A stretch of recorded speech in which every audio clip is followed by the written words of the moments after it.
These dunes are 200 plus feet. The sand's great. They're perfect for what we're doing. This is a nice dune right here. Josh Tengi and Rodney Stryker are sandboarders, which more or less explains itself. That looks like fun. They look a lot like snowboarders, but instead of mountains, they've got the Oregon dunes. Oregon's a great state to do this in. It's not scorching hot. You got the ocean right here. It's beautiful. There's trees. Feels like I'm snowboarding in the middle of July, but there's no snow. There's no chairlifts. There's no lines to wait in. Man, that's the best sound at the end of a run. It's the sound of a buggy starting up. A dune buggy is the closest thing you'll find to a sandboarding chairlift. And with a buggy, Josh and Rodney fit right in to a landscape dominated by ATV riders. Honestly, I like to hike. I don't mind it, but let's face it, who wants to hike that 10 times, you know? For the most part, if you can't beat a buggy, it's like asking a skier or a snowboarder, why don't you hike instead of riding that chairlift? A buggy also means that finding the perfect dune in this 80-mile sea of sand is just a matter of imagination. Out here, there's no shortage of possibilities. If we can find something that's got a natural jump to it, that's going to be fun. The bigger, the steeper, the better. The perfect dune to me is nice soft sand like we're riding today. And I like little knolls and maybe some cliffs.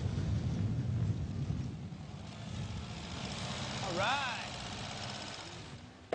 Sandboarding is new on the scene, and no one can say for sure exactly where this all started, or who made the first real sandboard.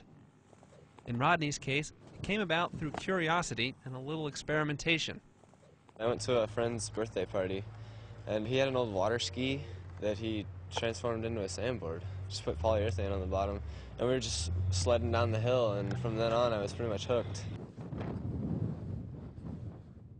It didn't start here in Florence. It kind of started all over the place, you know? Anywhere there's sand, 40, 50-year-old guys tell me, oh yeah, we used to slide down on cardboard. So the idea's been here for years, just that now that we came along with the technology that actually works and riders that can ride, it's snowballing.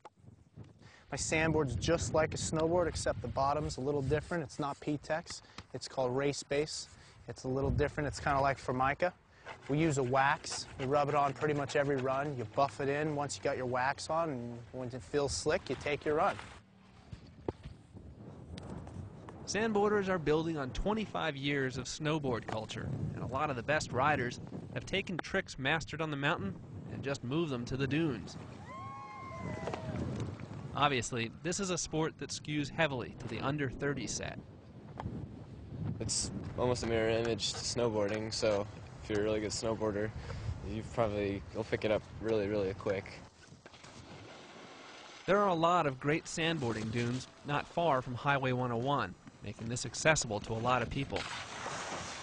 And of course, there's no expensive lift ticket to buy. But to get to the big, steep dunes, you have to head into the backcountry. There's plenty of that out here, if you're willing to deal with the elements. Woo! Sand's whipping! After a day of sandboarding, you need a really good brush in the shower to get it all out of your hair, and maybe 2 showers. Your body kind of takes a beating from being sandblasted. Whoa!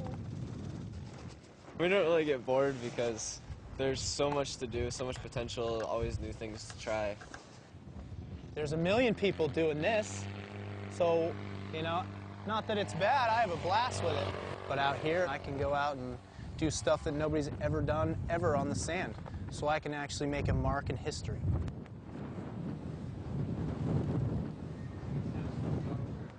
Josh teaches new recruits to the sport at Sandmaster Park near Florence. Here, sandboarders practice in a park that looks a lot like a mountain snowboard park, complete with ramps, rails, and jumps. Yesterday, some guy came and he was like, man, I'm going to buy a board this time. And now he's going to be a sandboarder for the rest of his life. Sandboarding gets the most attention at Honeyman State Park, right next to Oregon's largest campground. It's here where many tourists get a taste of how the locals like to play. Most people, we freak them out, you know? I love doing that. I love going to some campground and where everybody's hiking the dunes, and we show up with our boards and we come ripping down. They're just like, what's going on? What is that? Kids, of course, leap at the chance to do anything different. And at Honeyman, there were plenty following Josh and Rodney's lead. I know that more and more people are doing it, and I know that more and more people are loving it. Every year we've been doing this, it just doubles its size. It's inspiring, and I just feel that I get to be part of history with this.